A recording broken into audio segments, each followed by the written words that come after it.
राधे राधे सभी हरि भक्तों को। आशा है आप सब लोग स्वस्थ होंगे। गोवर्धन की आप लोगों को बहुत बहुत शुभकामनाएं। गोवर्धन अन्नकूट की कथा। एक दिन भगवान श्री कृष्ण ने देखा कि पूरे व्रज में तरह तरह के मिष्टान तथा पकवान बनाए जा रहे हैं। पूछने पर ज्ञात हुआ कि यह सब वकासुर संहार मेघ देवता देवराज इंद्र की पूजा के लिए तैयार हो रहा है। इंद्र की प्रसन्नता से ही वर्षा होगी, गायों को चारा मिलेगा तथा जीवन यापन की समस्याएं हल होंगी।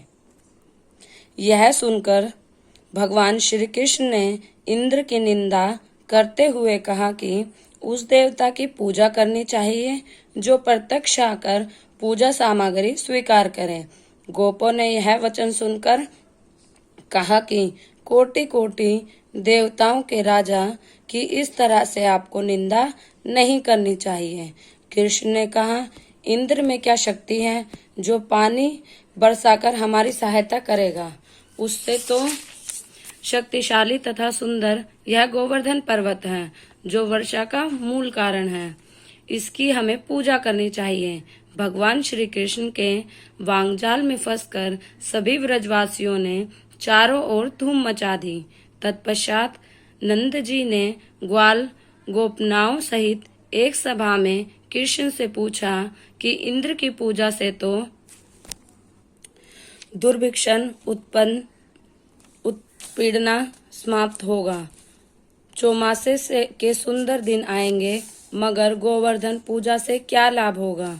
उत्तर में श्री कृष्ण ने गोवर्धन की बुरी बुरी प्रशंसा की तथा उसे गोप गोपियों की आजीविका का एकमात्र सहारा सिद्ध किया। भगवान की बात सुनकर समस्त व्रजमंडल बहुत प्रभावित हुआ तथा अपने अपने घर से लाकर सुमधुर मिष्टान पकवानों सहित पर्वत तराई में कृष्ण द्वारा बताई विधि से गोवर्धन की पूजा की। भगवान की कृपा से व्रजवासियों द्वारा अर्पित समस्त पूजन सामग्री को गिरिराज ने स्वीकार करते हुए खूब आशीर्वाद दिया।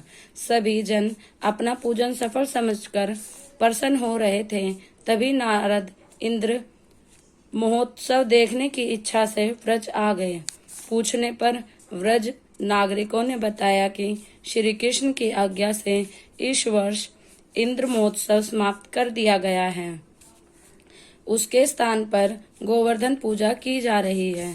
यह सुनते ही नारद उल्टे पांव इंद्रलोक गए तथा खिन्न मुख मुद्रा में बोले, देवराज, तुम महलों में सुख की नींद की खुमारी ले रहे हो, उधर व्रजमंडल में तुम्हारी पूजा समाप्त करके गोवर्धन की पूजा हो रही है।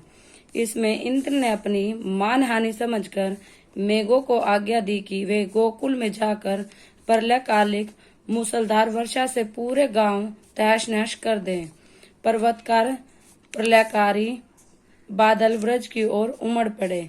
अचानक वर्षा देखकर ब्रज घबरा गया। सभी ब्रजवासी श्री कृष्ण की शरण में जाकर बोले, भगवान, इंद्र हमारी नगरी को डुबोना चाहता है, अब क्या किया जाए। श्री कृष्ण ने सांत्वना देते हुए कहा, तुम लोग गौओं सहित गोवर्धन की शरण में चलो, वही तुम्हारी रक्षा करेगा। इस तरह से समस्त ग्वाल बाल गोवर्धन की तराई में पहुंच गए। श्री कृष्ण ने गोवर्धन को कनिष्ठ उंगली पर उठा लिया और 7 दिन तक गोप गोपियां उसकी छाया में सुखपूर्वक रहें। भगवान की कृपा से उनको एक छींटा भी न लगा। इससे इंद्र को महान आश्चर्य हुआ।